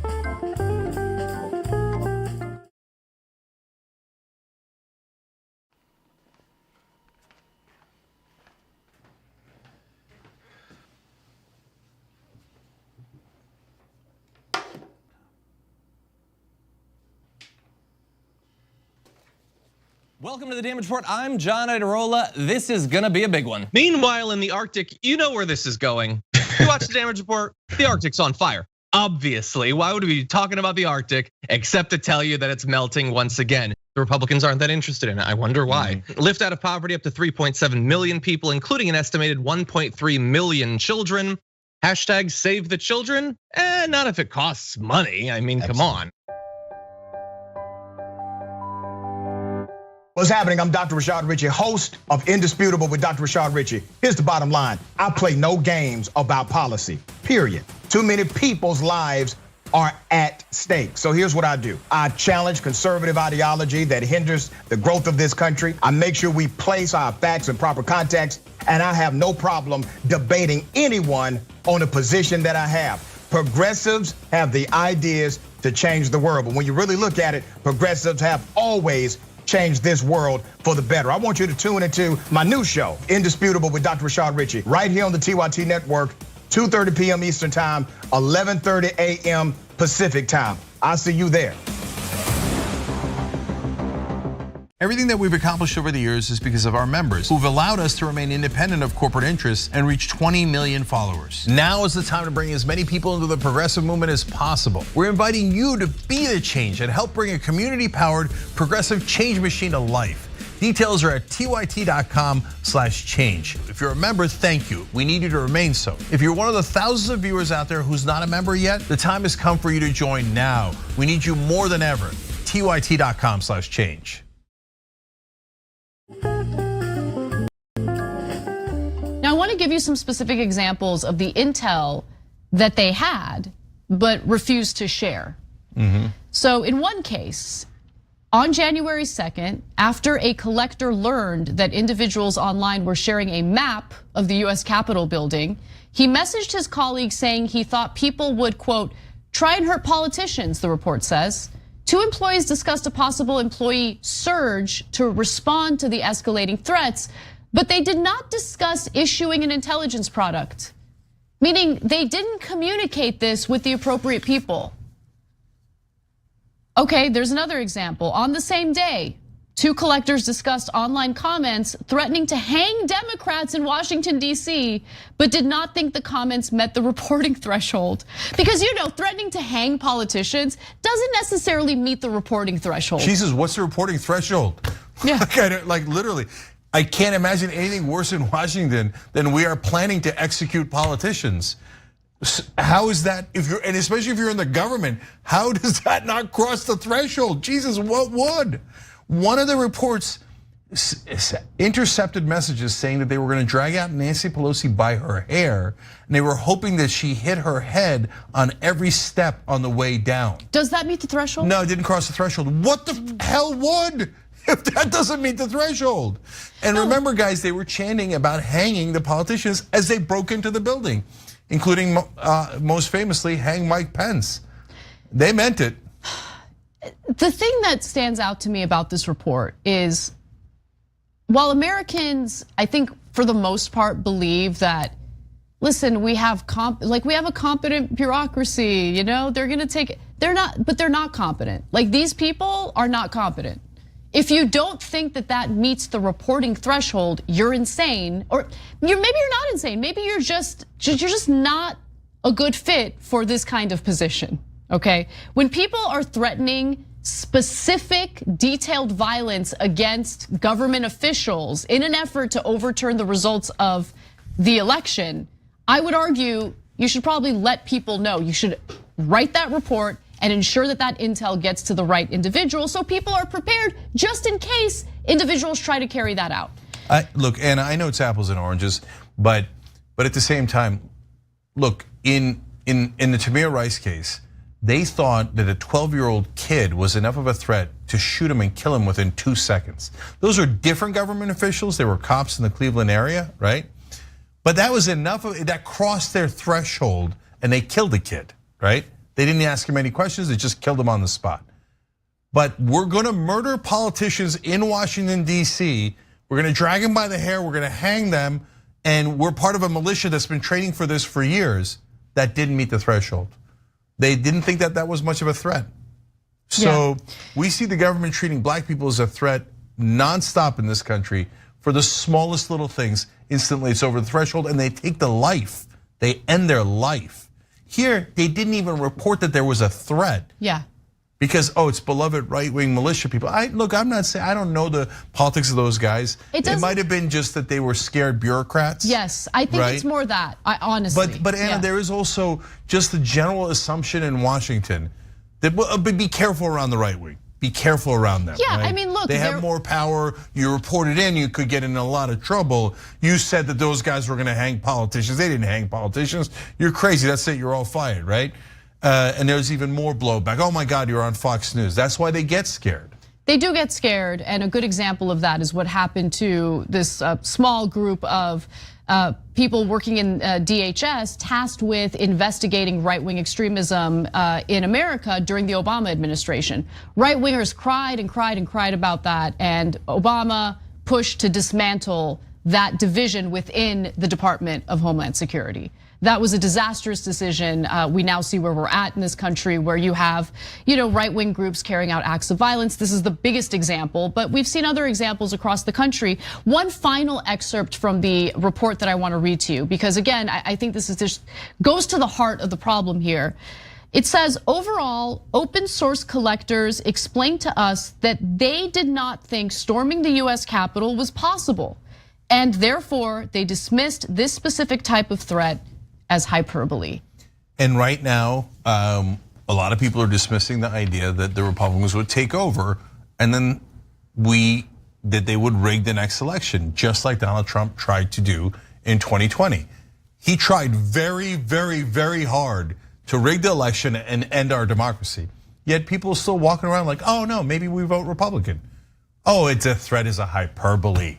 There's nothing hyperbole about it. They broke into the building, they try to take over the government, and then more importantly, Steve Bannon, Trump, and the others were plotting fake electors so that they would literally steal the election from the guy who rightfully won it. But yet, oh, it's just hyperbole. Let's just put another Republican in charge and see what happens. No, that's a gamble that will be a disaster. And later, the idiots in media will be like, nobody could have seen it coming. Yeah, totally. All right, we're gonna take a break. When we come back, an update on the Capitol rioters. One of them has been found guilty of all the charges that were against him. So we'll give you an update on that and more when we come back.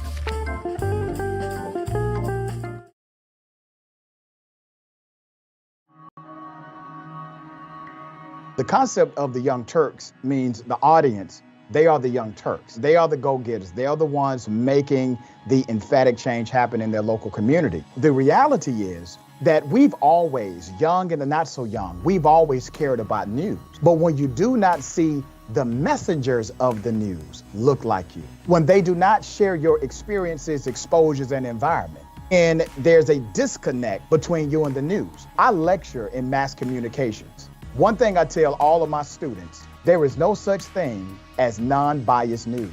It never has been. Non-biased news has always been an illusion. Let's go back to the 60s and 70s, where people would say that was the purity of non-biased news. News has a segment. That segment has a time. That time, you must do your story and be finished. That means the producer, the writer, the orator has to take out what they don't think is important and only leave in what they believe is important. They have a limited time to tell the story. They do not have time to tell everybody's version or everybody's side. And they get to choose the facts that they bring to you, as well as the nuance, which really is a word for opinion, that they bring to you, the context they bring to you. So we've always had a level of bias in news. Here's the issue. The issue is to not deceive individuals as if you don't have some level of opinion with your news commentary. And that's what TYT has never done. They've always been authentic in their approach to progressive ideology and their news analysis and political breakdown. And I think that's how you actually win the heart and soul of individuals who are consuming information from you, because now they see themselves in you.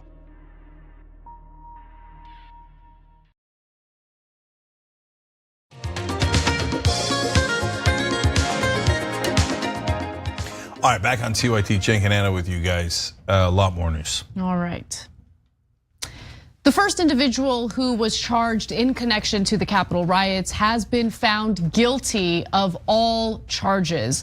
The name of the individual here is Guy Reffitt, and it sets the tone for the rest of the trials moving forward involving Capitol rioters. Now, Reffitt decided against taking a plea deal, and his wife is actually still supportive of that decision. We'll get to her in a little bit, but what was he found guilty of?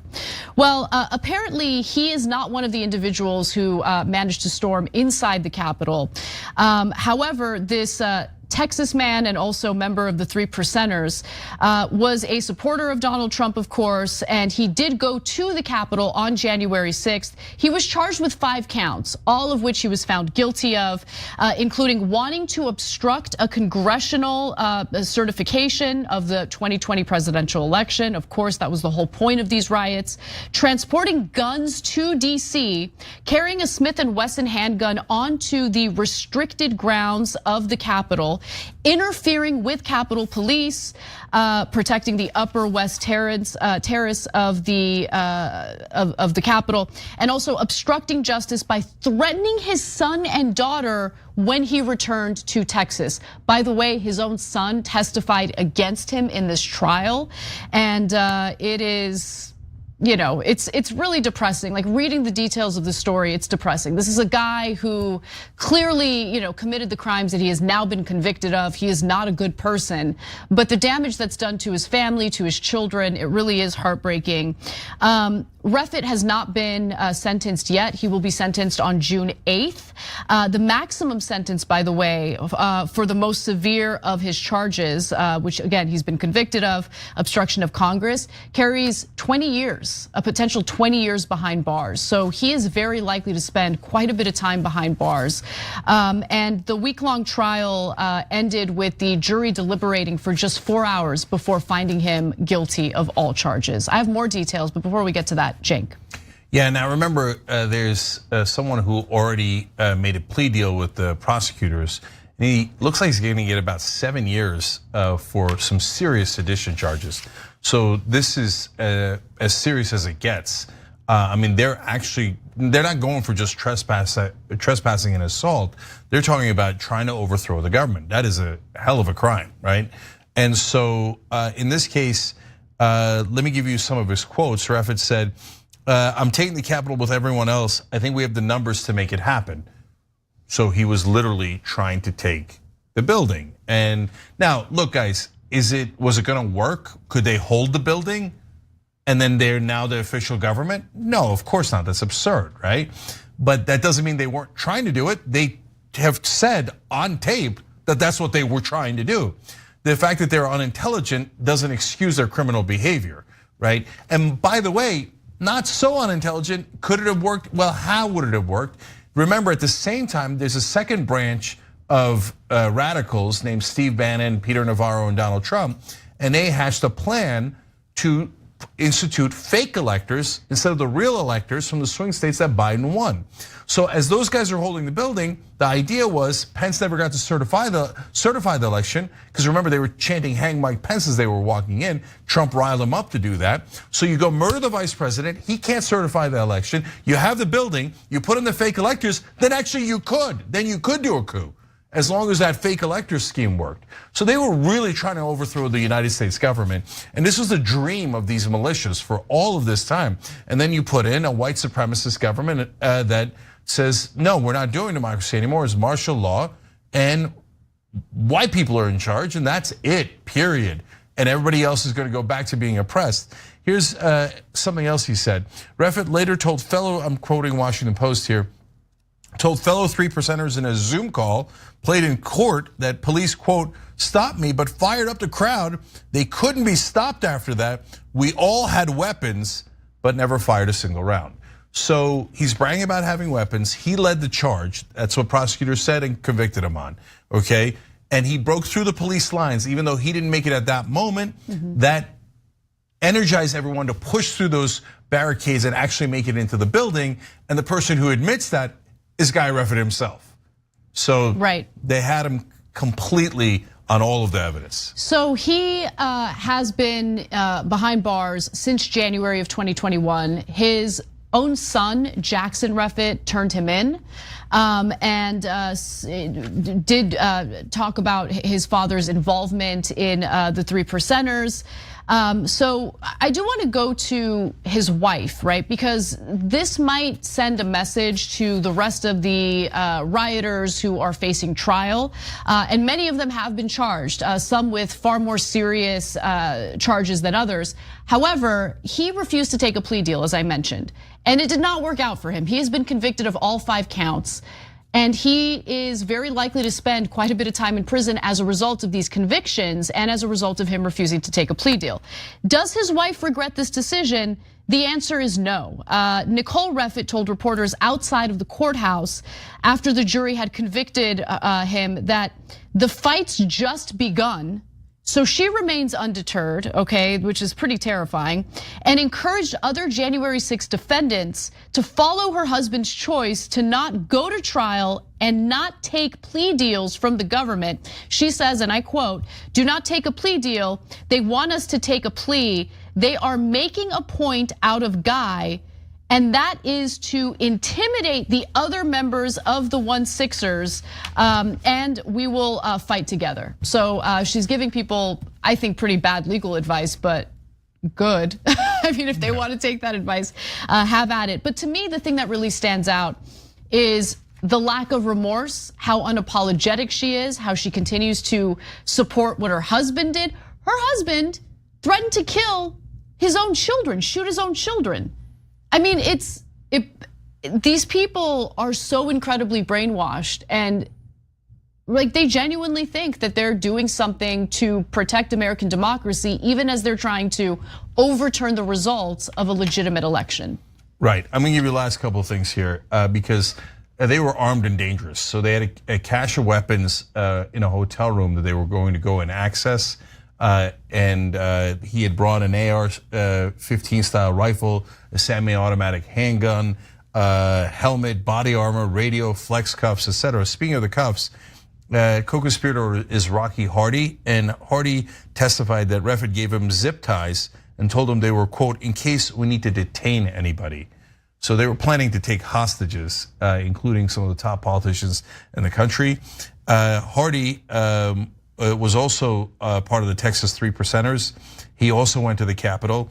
He testified that they both brought firearms and ammunition to the Capitol and to DC and were ready to use them in self-defense, agreeing that, quote, it's better to be tried by a jury of 12 than carried out by 6. Well, mission accomplished. He just got tried by a jury of 12, and guilty is the verdict.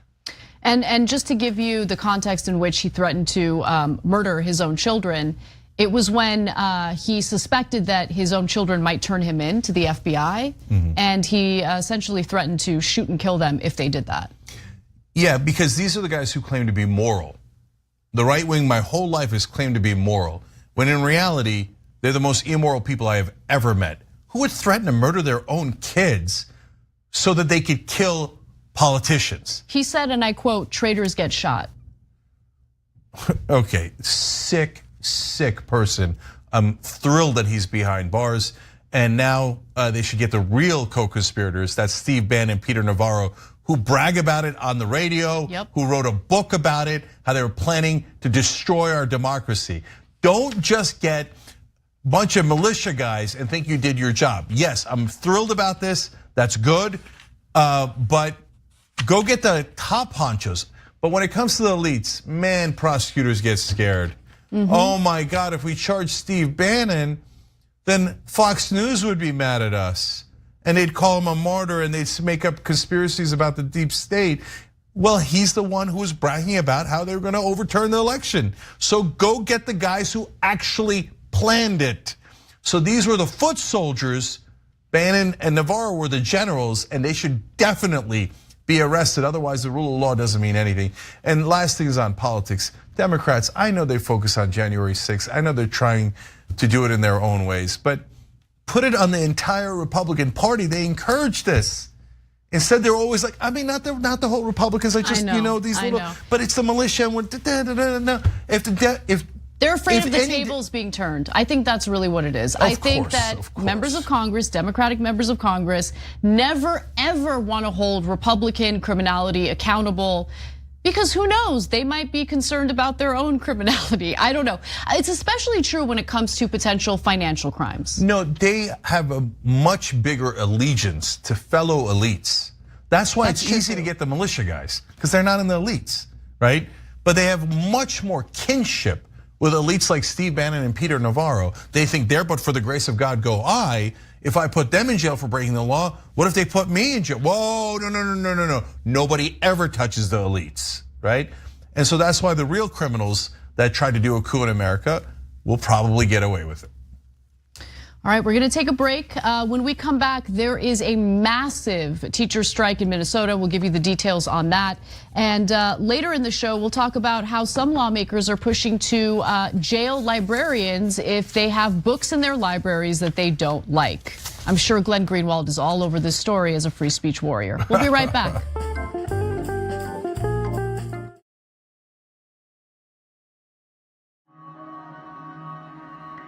The concept of the Young Turks means the audience, they are the Young Turks. They are the go-getters. They are the ones making the emphatic change happen in their local community. The reality is that we've always, young and the not so young, we've always cared about news. But when you do not see the messengers of the news look like you, when they do not share your experiences, exposures, and environment, and there's a disconnect between you and the news. I lecture in mass communications. One thing I tell all of my students, there is no such thing as non-biased news. It never has been.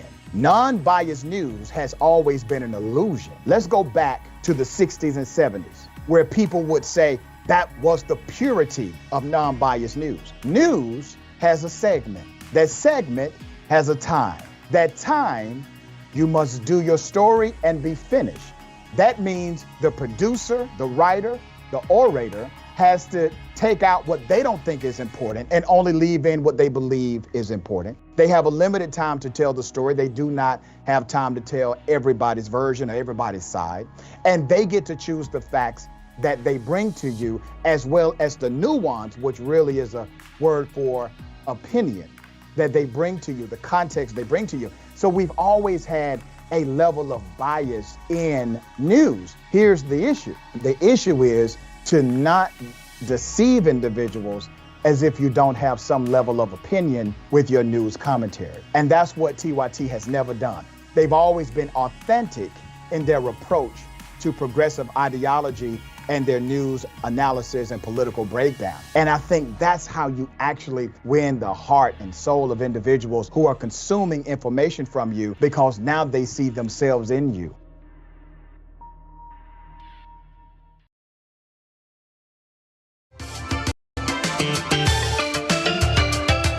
Back on TYT, Cenk and Anna, we got more news for you guys. While Americans are struggling financially, in fact, 64% are living paycheck to paycheck thanks to inflation, the fine people over in Idaho, the state legislature has decided to focus on what really matters: jailing librarians over books they don't like.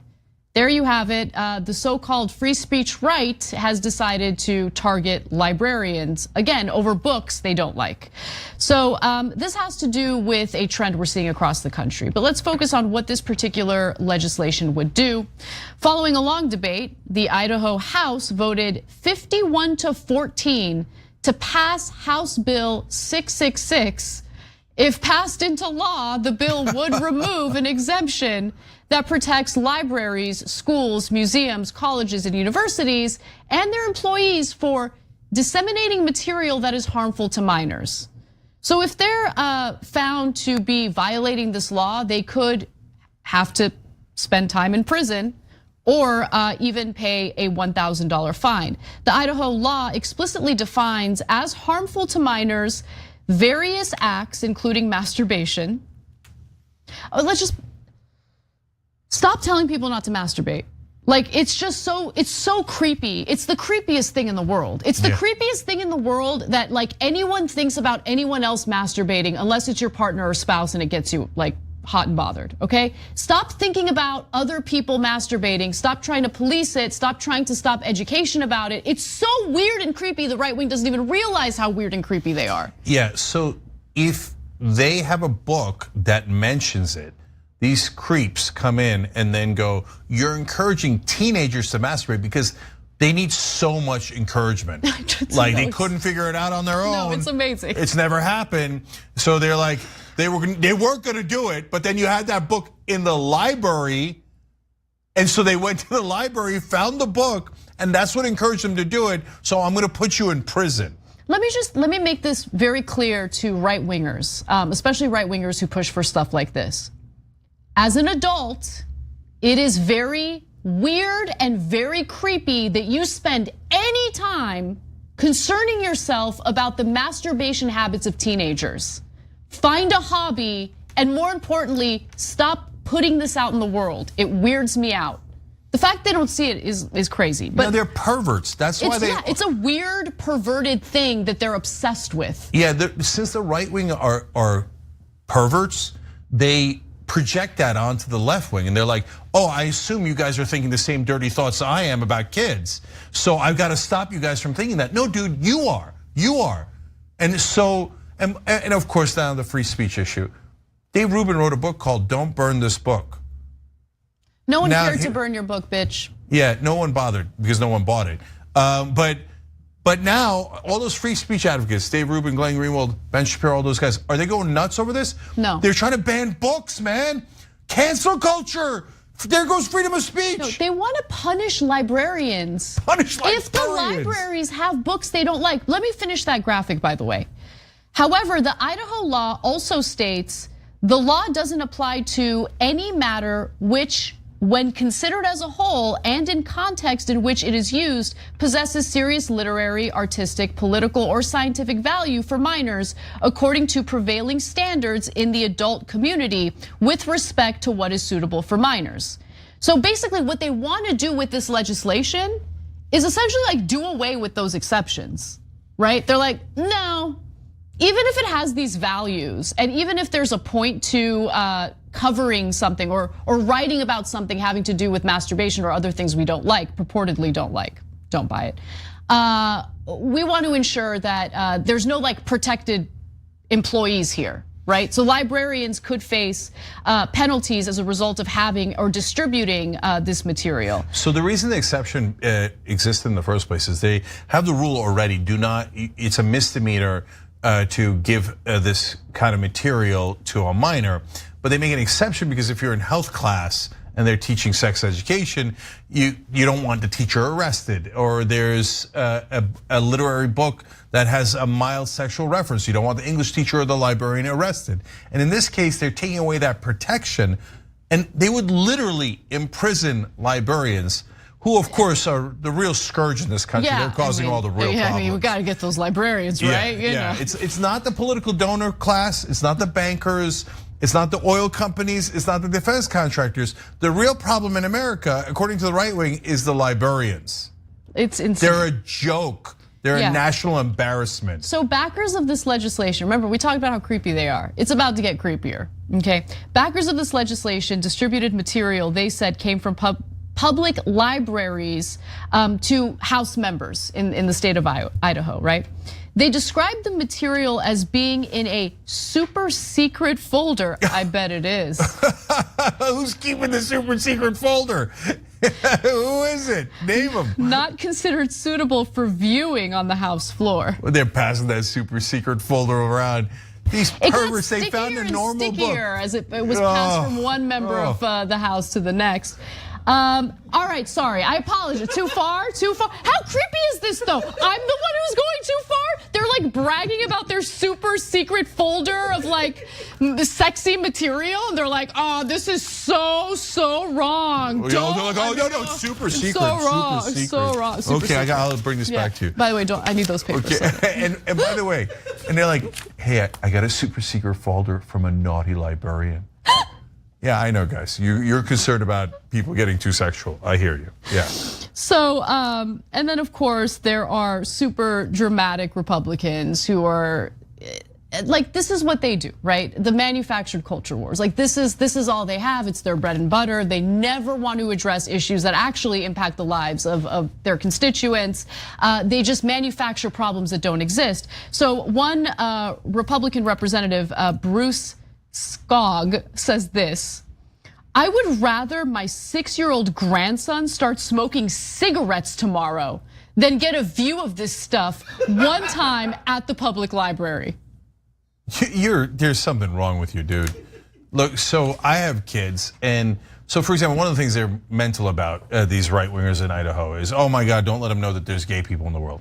Well, I got news for you. They're gonna find out because there's gay people in the world. And their heads are not going to explode. Maybe something exploded on your end, and that's why you've been burying it, and you have all this insecurity and complexes, etc. But so what happens when you tell kids that there are gay people in the world? I did it. Nothing happens. And did they turn gay? No, because they have a certain nature, and they're like, oh, okay. Sometimes there's two, wives. Sometimes there's two dads. So what? Nothing happens. On the other hand, if I started my 6-year-old smoking cigarettes, they're gonna get lung cancer and they're gonna die. And they would rather live in this perverse, insane world where they're like, oh, if we just hate gay people enough and we hate sex enough. I mean, we have a secret folder, but if we do, then everything's gonna be great. Cancer, who cares? I mean, they're just nuts. If It's so embarrassing to be a right winger. I don't know how anybody ever walks out the door. I mean, they proudly wave that creep flag. And that's the thing that really gets to me. By the way, we're talking about public libraries. We're not talking about curriculum in schools. They've gotten to a point where they're now trying to ban books in public libraries that they do not like. So if you have a curiosity, if there's a certain book you want to read, but right wingers have deemed it inappropriate, very, very naughty, okay? We like to keep this content in our super secret folder, okay? But that's the only place it exists. That's what they want. This is the kind of censorship that's taking place. And what I think is so interesting is we have obviously these two different parties, right? You have the Republican Party that makes a big to-do about censorship whenever someone like Alex Jones, who's inciting violence against Sandy Hook parents who lost their children, he gets censored on social media, and it's a big disgrace. Everyone needs to be outraged about it. But when real censorship, actual censorship happens by the right wing, what's the response from Democrats? Where's the Democratic Party? Do they draw attention to this? Do they say that it is outrageous that this censorship is taking place? No, they just let it go. They just let it go. It happens all the time. So they create a space for these bad faith actors, the so-called, free speech warriors who actually couldn't care less about free speech, people like Glenn Greenwald, honestly.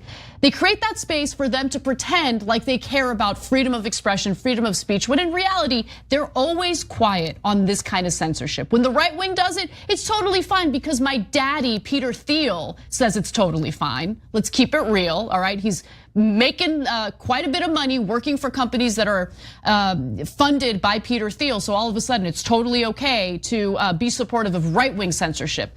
But when the left or when a corporation decides they want to ban someone like Alex Jones, we can't have it because it's a slippery slope. Pretty soon they're going to start censoring leftists. I have news for you. They've been doing that. They've been doing that for a long time, but they're quiet about it. Yeah, by the way, Glenn Greenwald and Dave Rubin are both gay. They're out, and they claim that that they're proud of it, etc. Yet, when Republicans go to ban books for even mentioning gay people, all of a sudden those free speech advocates can't find Twitter. They couldn't find their phone to do a tweet. Weird. They can't go on Bill Maher and complain about right-wing censorship and cancel culture. And idiots like Bill Maher are constantly talking about it as if it's just a left-wing phenomenon. And they ignore all of this right-wing cancel culture ad nauseum. And why? And do that against your own people. Republicans think that even mentioning your existence is disgusting and should be banned from the precious ears. Kids shouldn't hear it. And they're like, yeah, but did the check clear? Exactly. That's what it always goes back to. So that's who Dave Rubin and Glenn Greenwald are. Sick, disgusting. And now one more thing, guys, on the absurdity front. Libraries? You think that's where kids are getting sexual material? Okay, Mr. 1955. There's something called the internet.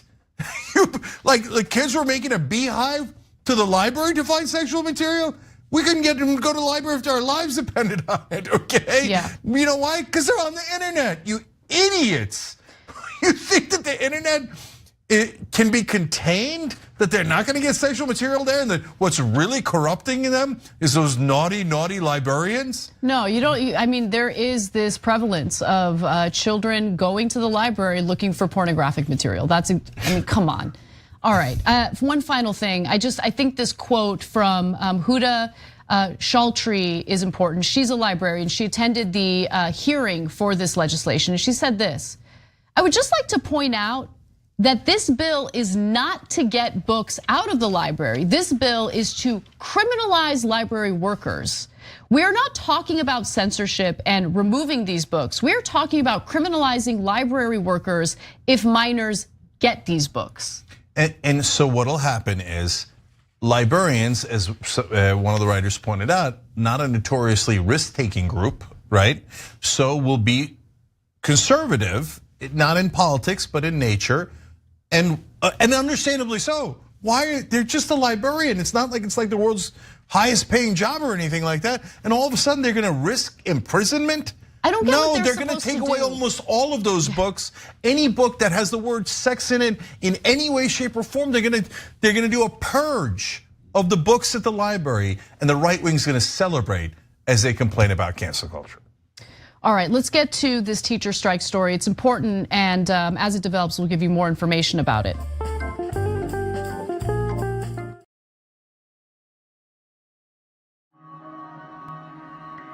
The concept of the Young Turks means the audience, they are the Young Turks. They are the go-getters. They are the ones making the emphatic change happen in their local community. The reality is that we've always, young and the not so young, we've always cared about news. But when you do not see the messengers of the news look like you, when they do not share your experiences, exposures, and environment, and there's a disconnect between you and the news. I lecture in mass communications. One thing I tell all of my students, there is no such thing as non-biased news. It never has been.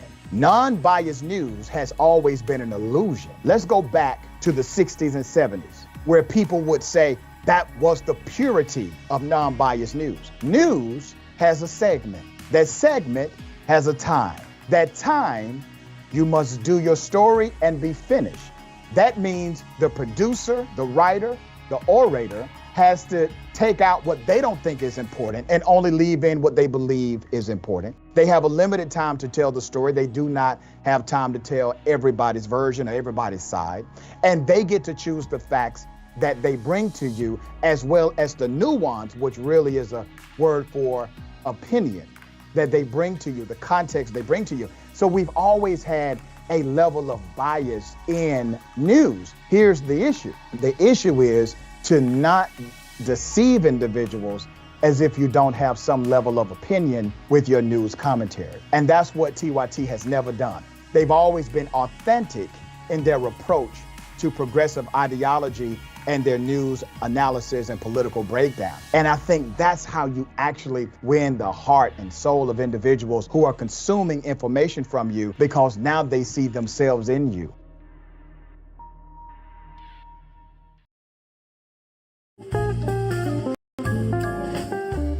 Today, approximately 3,500 teachers and educational support staff went on strike in Minneapolis, Minnesota. This is a massive strike. In fact, the biggest teacher strike in the state of Minnesota since the 1970s. So why are they striking? What's going on? Well, educators and our community will strike for a living wage for education support professionals, lowering class sizes, and for safe and stable schools.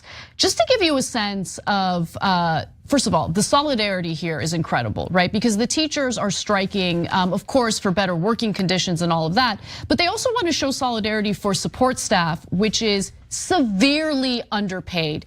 On average, well, the starting pay for staff is anywhere between $24,000 a year to $35,000 a year, which clearly is not enough money to live on. It's just not. $24,000 a year for any profession, any job. You're not able to live comfortably. You're not going to be able to have your basic needs met. And so the teachers are calling for higher pay for these individuals, including smaller class sizes and all of that. Now, the teachers are also demanding an end to the pay gap between the teachers and the support staff. Nearly a quarter of educational support positions in Minneapolis schools are vacant. So that's the other issue. How are you going to attract people to want to apply for those jobs and take those positions if they're so severely underpaid and treated poorly? The strike, by the way, not an easy choice for any worker, and it's certainly not an easy choice for the teachers here. Natalie Ward, a teacher at Sheridan Dual Language Elementary, said that she and her colleagues wished we didn't have to do it this way. We all want to be in the classroom. It's hard to be out here knowing our kids aren't getting what they need right now, but we're fighting for a contract that will help get them what they deserve. And it's not just about the teachers, it's not just about the support staff. It's about fostering an environment where students get the best education possible. And that's just not possible unless the professionals working in these schools have the resources they need to do their jobs. All right, I'm going to read one quick graphic number 5. More than 1/3 of all St. Paul students are no longer enrolled in cash-starved districts. Now, the St. Paul teachers, I'll leave the rest for now. St. Paul teachers decided not to go on strike, but they should have. I don't think they should have taken the deal that they did. The union leaders pushed for that deal as always, because the idea is the more solidarity there is, the more you can get the government to actually distribute money back to the public schools instead of just the private schools and the charter schools. They have taken all of the rich kids out of the schools and then starved the schools and starved the teachers. You know, can a union really fight back effectively? Yes. Look at what the police union did. The police union runs these governments. Why aren't the teachers union and all other unions just as strong? Why is union leadership constantly telling them to stand down when they should tell them to stand up and fight back? We support and love the teachers in Minneapolis. All right, in the post game, we have a story about, unfortunately, perhaps racism in the Batman series. We'll discuss it there, tyt.com/join to become a member. We'll see you there.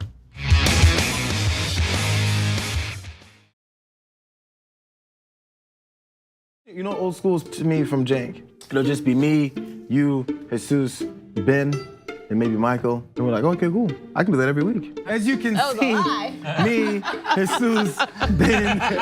When you make the order, it says, don't exceed $20.01. So I'll just order literally anything to get it as close to that as I possibly can. I'm sorry that I ordered $45 worth of food and got an email saying, sir, would you like to rethink that? And I go, what are you talking about? I was in hell. I was just like, oh my God, the theater's empty, nobody's here. Everyone on screen keeps fucking cursing. Why did I let this happen? And the whole thing looks like it was shot through a glass of milk. My mom's gonna be so mad. If you're looking for a heart attack, the short way, baby. Wrong, I did put mayonnaise on it. I'm the most in shape, overweight person you'll find. That's right. He was like, why didn't you answer my call? I called you 39 times. Yuck. But what makes you stop right before 40? You know, what makes you say, nah, man, I ain't doing that no more. I'm cool. And I called you back on the air. And I was like, okay, Kevin Smith, big shot. What the you said you'd come on and you didn't come on. I'm sure I took that very well. Yeah, you did. You called me back the next day and said, I thought it was 7 a.m. There's now deep fake porn. I don't know if you guys have heard of this. I heard of it. I just had some in the car. I'll tell you who I'm not f***ing, Ben Mankiewicz. Have you guys ever felt that? Not ever. And now it's just the three of us. This is the intimate hour. By the way, the last half hour of this, we're not even rolling. Fair enough. Kingsley. See, I watch movies. I'm done with both of you. Once Greg starts laughing, I can't stop. And I was just gonna ask you about getting high. Snoogans, Snoochie Boochies. And members, of course, you can get the whole damn thing. tyt.com join and free trial. I'm old school with the old folks. John, come back.